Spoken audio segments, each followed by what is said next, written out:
ስምህ አዶናይ ነው ብለኛል። የስምን ትርጉም ታውቃል? አይሁዳውያን እግዚአብሔርን የሚጠሩት አዶናይ ይሉታል።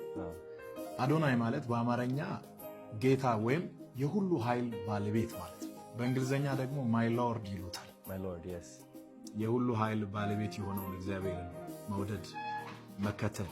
በነገራችን ይሄንን ስም ከመጥራታቸው በፊት አይሁዳውያን ብዙ ጊዜ እጃቸውን ይታጠባሉ። በጣም ስሙን ስለሚፈሩ በጣም ያከብሩታል።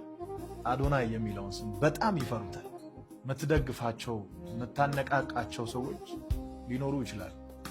ስፒሪቹዋሊ ደግሞ አንተን የሚያነቃቁ የሚደግፉ ሰዎች ያስፈልጋል። በአንደኛ ቆሮንቶስ ምዕራፍ 1 ቁጥር 27 ላይ ነገር ግን እግዚአብሔር ጥበበኞችን እንዲያሳፍር የዓለምን ሞኝ ነገር መረጠ፣ ብርቱንም ነገር እንዲያሳፍር እግዚአብሔር የዓለምን ደካማ ነገር መረጠ።